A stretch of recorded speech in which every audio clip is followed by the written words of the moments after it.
नंदिनी अपने गरीब माता पिता के साथ एक झोपड़ी में रहती थी। वो सेठ के घर खाना बनाने का काम करती थी। एक रोज वो अपनी माँ को आग जलाने के लिए चूल्हा फूंकते हुए देखती है और फिर सेठ के घर काम पर चली जाती है, जहाँ पहुँच के वो सोचती है, मॉडर्न गैस चूल्हा, fridge, automatic gas, oven, modular kitchen, इतना सुंदर किचन तो बस हीरो हीरोइन का ही होता होगा या फिर इन अमीर लोगों का। हम गरीब तो सपने में भी नहीं सोच सकते। तभी उसकी सेठानी वहाँ आती है। सुन नंदिनी, आज डिनर में पालक पनीर, फ्राई गोभी, खीर और हाँ, पूरी बना लेना। लेकिन सेठानी जी, दोपहर का काफी खाना बचा हुआ है। हाँ तो उसे कूड़े में फेंक दे, हम पासा थोड़ी ना खाएंगे। गरीब को खाना नसीब नहीं होता और अमीर उसे कूड़े में फेंक देता है। वाह रे ऊपर वाले, तेरा खेल निराला है। क्या सोचने लगी नंदिनी? चलो अब खाने की तैयारी में लग जाओ। जी सेठानी जी। नंदिनी सबके लिए खाना बनाती है। वो हमेशा सेठ के परिवार को डिनर करवाकर ही घर लौटती थी, लेकिन उस रोज सेठ खाना नहीं खाता तो सेठानी उससे पूछती है, आपने खाना क्यों नहीं खाना जी? आज मैं बाहर गया था तो वही खाकर आया हूँ। इनका तो रोज का यही ड्रामा है। अब इतना खाना बनाया है, वो तो खराब हो जाएगा ना। अच्छा नंदिनी सुन, आज तो यही डिनर करके जाना। ठीक है सेठानी जी। नंदिनी खाना खाकर घर आती है, जहाँ वो देखती है कि उसकी माँ रत्ना चूल्हे पर रोटियां सेक रही थी और उसके बीमार पिता रामू वहीं चूल्हे के पास बैठे हैं। रत्ना रामू से कहती है, आटा तो खत्म हो गया है, जो बचा है उससे तो 2 रोटी ही बनेगी। तो क्या हुआ, एक तुम खा लेना और एक नंदिनी को खिला देना। तो आप क्या भूखे सोएंगे? इसके अलावा हम कर भी क्या सकते हैं? ये सब देख नंदिनी की आंखों में आंसू आ जाते हैं और वो भगवान को कोसते हुए कहती है, वाह रे ऊपर वाले, तेरा खेल भी निराला है। वहाँ अमीर की रसोई में राशन का भंडार, तो यहाँ गरीब की रसोई में उसी वक्त तक का अनाज। तभी रत्ना की नजर उस पर पड़ी। आ गई मेरी बच्ची तू, चल आ बैठ और खाना खा ले। नहीं माँ, मैं तो सेठानी के घर पेट भरकर खा चुकी हूँ, अब आप दोनों ही खा लो।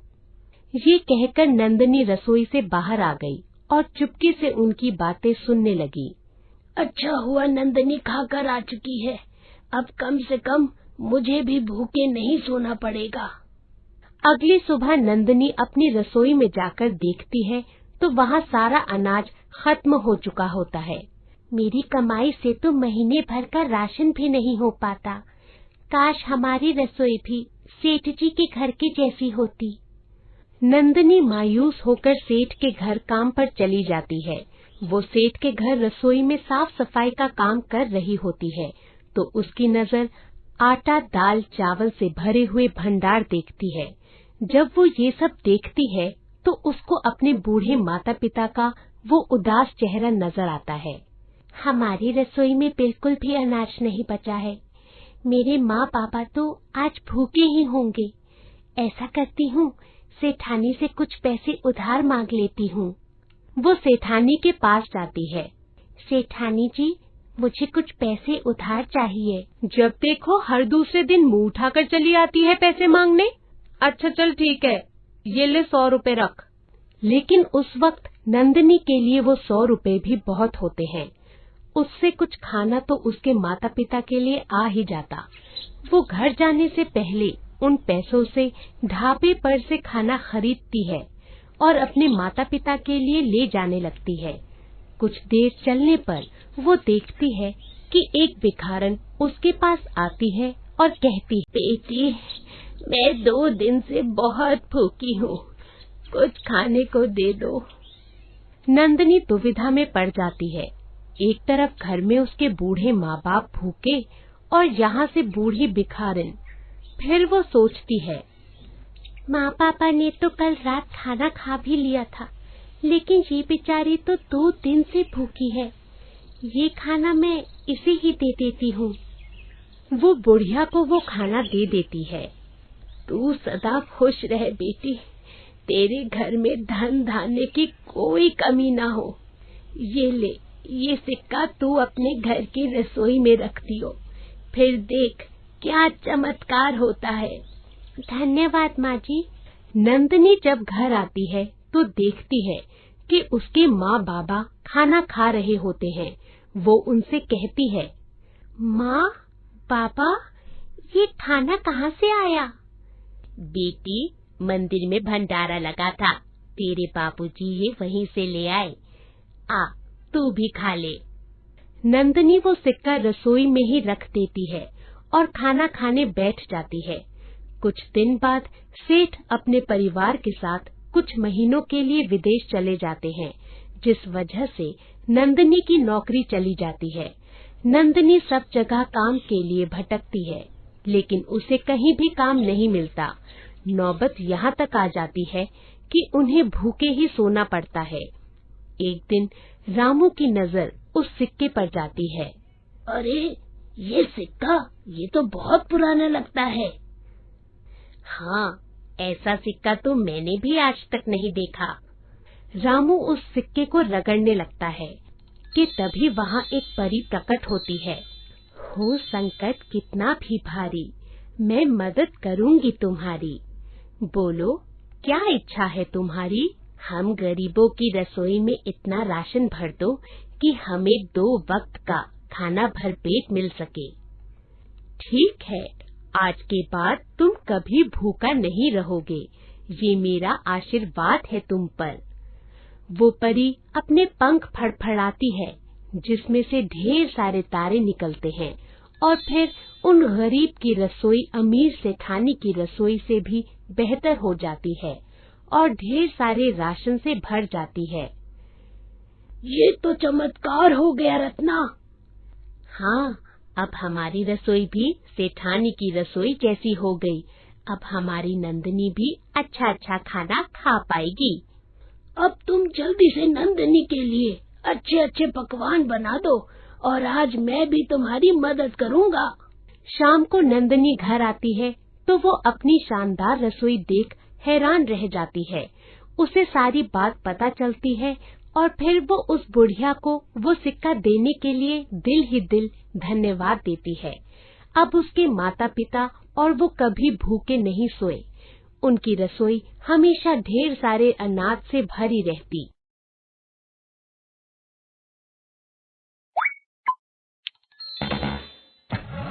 अनुराधा जब ब्याह कर आई तो उसके ससुराल में उसका पति किशोर और 7 साल का देवर अखिल था। दरअसल अखिल जब 4 साल का था तो एक रोड एक्सीडेंट में उसके माता पिता की मौत हो गई थी। तब से किशोर ने ही उसे पाला पोसा। फिर कुछ साल बाद किशोर की शादी अनुराधा नाम की लड़की से हो गई। अनुराधा एक भोली भाली और साफ दिल की लड़की थी।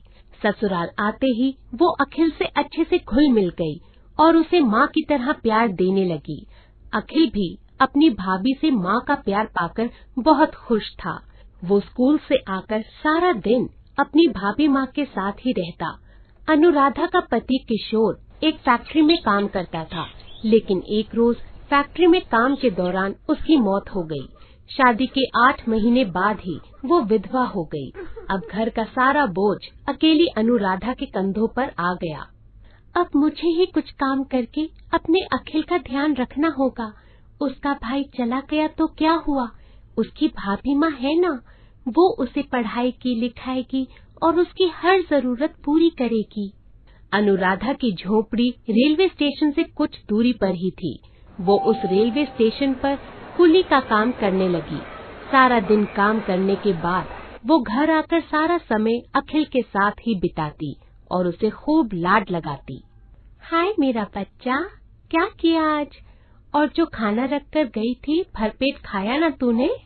हाँ भाभी माँ। भाभी माँ, आप सारा दिन काम करके थक जाती होंगी ना? भाभी माँ, मैं जब पढ़ लिख कर बड़ी नौकरी करूँगा ना, तब आपको बिल्कुल रानियों की तरह रखूँगा। ये सुनकर अनुराधा की आंखों में आंसू आ जाते हैं। उसकी आंखों में बहुत सारे सपने हैं। वो सपने देखती है कि उसका अखिल बहुत बड़ा सरकारी अफसर बनेगा और उसे गाड़ी में घुमाएगा। अनुराधा साल भर काम करती, लेकिन दशहरे वाले दिन वो छुट्टी करती, फिर सारा दिन अखिल के साथ बिताती और शाम को उसे मेले में घुमाने ले जाती, जहाँ वो उसे खूब सारे झूले झुलाती है, तरह तरह की चीजें खिलाती और आखिर में जब रावण चलता है तो अखिल उसे देख डर जाता। अरे बेटा, डर क्यों रहा है? आज के दिन बुराई की मृत्यु होती है और अच्छे की जीत होती है। ऐसे ही समय बीतता है। अखिल जब 24 साल का हो जाता है और उसे एक मल्टीनेशनल कंपनी में नौकरी मिल जाती है, अखिल भागते हुए घर आता है और अपनी भाभी माँ को गले से लगा लेता है। भाभी माँ, मुझे नौकरी मिल गई है भाभी माँ। उस दिन वो दोनों ही बहुत खुश थे। अब अनुराधा काम छोड़ देती है। कुछ महीनों बाद अखिल अपनी पसंद की मॉडर्न लड़की मायरा से शादी कर लेता है। अब मेरा अखिल बड़ा हो गया, परिवार वाला हो गया। अब तो मैं आराम से अपने अखिल और मेरी देवरानी यानी मेरी बहू के साथ समय बिताऊंगी। लेकिन अखिल अपनी भाभी माँ को छोड़ सारा वक्त अपनी पत्नी के साथ ही बिताता। वो उसके प्यार में पूरी तरह पागल था। एक शाम जब वो ऑफिस से घर आया तो मायरा अपने कमरे में बैठी रो रही होती है। क्या हुआ मायरा, तुम रो क्यों रही हो? अखिल, मैं ऐसे नहीं रह सकती। जब से आई हूँ घर का सारा काम मुझ अकेली को ही करना पड़ता है। तुम्हारी भाभी तो कुछ काम करने को तैयार ही नहीं। अरे देवरानी हूँ तो क्या हुआ, इसका मतलब ये थोड़ी कि नौकरानी ही बना दोगे। अपनी भाभी को भी कहो कि वो भी घर के काम करें। फिर अखिल ने जाकर ये बात अनुराधा से कही। फिर अनुराधा भी घर के काम में मदद करने लगी, लेकिन बढ़ती उम्र के कारण वो घर के ज्यादा काम नहीं कर पाती। उसकी देवरानी सारा दिन उसको ताने देती रहती। अनुराधा सारा दिन भगवान राम की पूजा करती रहती। हे राम जी, मुझे शक्ति दे, अपनी कृपा मेरे घर पर बनाए रख। सारा दिन बस यहाँ बैठी बैठी पूजा पाठ करती रहती है। चल अब काम भी कर ले। कब तक मेरा पति तुझे पालता रहेगा? तेरा पति तो चला गया तुझे हमारे सर पर छोड़कर। अब कब तक मुफ्त की रोटियां तोड़ती रहेगी? अगर घर का काम नहीं हो रहा है तुझसे तो जा बाहर जाकर पैसे कमा कर ला। अरे कुछ काम तो आएगी तू हमारे। अनुराधा फिर से रेलवे स्टेशन पर जाकर कुली का काम करने लगी, लेकिन अब उसकी बढ़ती उम्र के कारण वो ज्यादा बोझ नहीं उठा पाती थी, जिस वजह से जब वो सामान सर पर उठाकर जा रही थी तभी वो लड़खड़ाकर गिर गई और उसके पैर में मोच आ गई। हे राम, मेरा सूटकेस गिरा दिया। अरे जानती भी है कितना महंगा सामान है इसके अंदर। तूने सब तोड़ दिया होगा। रुक, अभी बताती हूँ मैं तुझे। ये कहकर वो औरत अनुराधा को जोर जोर से मारने लगती है। शाम को अनुराधा खाली हाथ ही घर लौट आती है, जिस वजह से मायरा ने उसे खाना नहीं दिया। अखिल ने भी अपनी पत्नी की तरफदारी करते हुए कहा, भाभी, आप कुछ कमाकर घर लाएंगी तो ही आपको पैसे मिलेंगे। मेरे पास कोई दुनिया भर का खजाना नहीं है। अनुराधा भूखे पेट ही सो जाती है। अगले दिन मायरा तैयार होकर बाजार जाती है, जहाँ वो ढेर सारी शॉपिंग करती है और सारा सामान अपनी जेठानी अनुराधा के पास पकड़ा देती है। तेज धूप और इतने सारे सामान के बोझ से अनुराधा को चक्कर आ गया और वो बेहोश होकर गिर गई। ओह गॉड, मेरा सब सामान तूने जानबूझकर गिरा दिया ना। मायरा गुस्से में अपनी जेठानी को डंडे से पीटने लगी। बेहोशी में चोट लगने के कारण अनुराधा को हार्ट अटैक आ गया। उसे अस्पताल लाया गया, जहां डॉक्टर ने कहा, देखिए आपकी भाभी को पैरालिसिस का अटैक आया है, जिस वजह से वो ज्यादा चल फिर नहीं सकेंगी, सिर्फ बिस्तर पर पड़े हुए बात ही कर पाएंगी। ये सुनकर दोनों हैरान रह जाते हैं। इसका मतलब समझ रहे हो अखिल? अब वो हमेशा बिस्तर पर पड़ी रहेंगी और सारी उम्र हमें उसकी सेवा करनी होगी। साथ ही सुसु पॉटी साफ करना पड़ेगा, वो अलग। नहीं, छी छी, ये सब काम मुझसे नहीं होगा। तो तुम्हें क्या लगता है मैं करूँगा? ना बाबा ना। और अगर कोई काम वाली रखी तो उसका खर्च अलग। कुछ दिनों बाद दशहरा है, मेरे पास एक आइडिया है। मायरा अखिल को एक प्लान बताती है, जिसे सुन अखिल खुश हो जाता है। अरे वाह, ये तो बहुत अच्छा आइडिया है, किसी को भी हम पर शक नहीं होगा। कुछ दिनों बाद वो अनुराधा को घर ले आते हैं।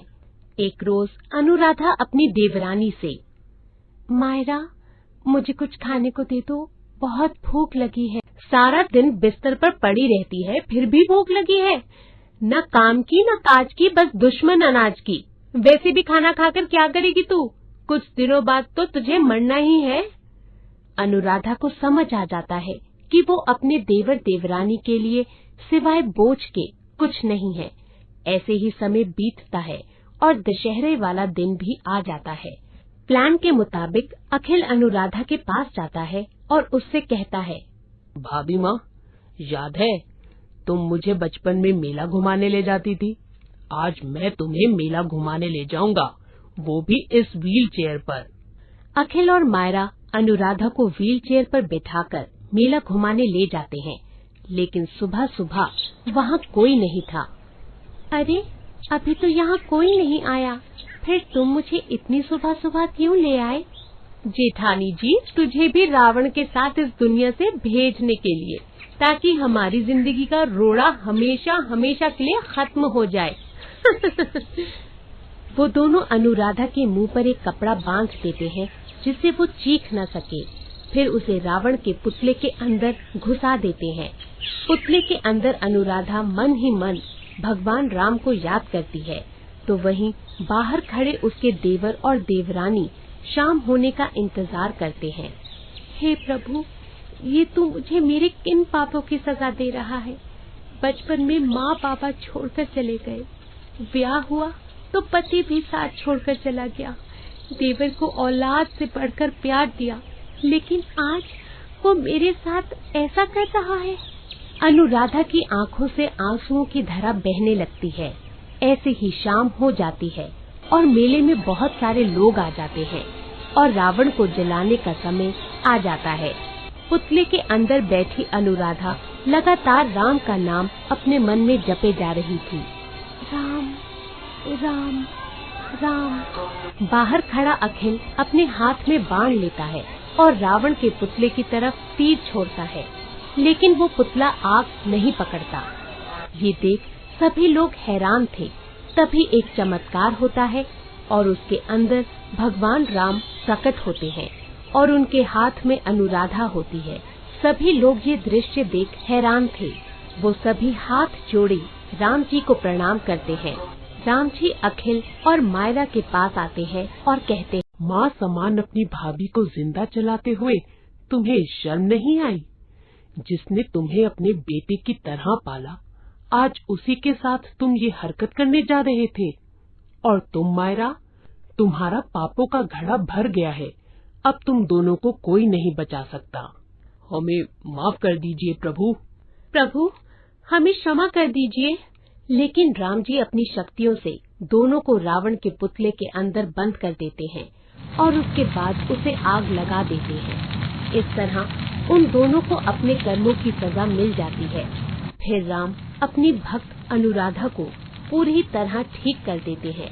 फिर अनुराधा अपनी भक्ति की शक्ति से खुशी खुशी जीवन बिताने लगती है।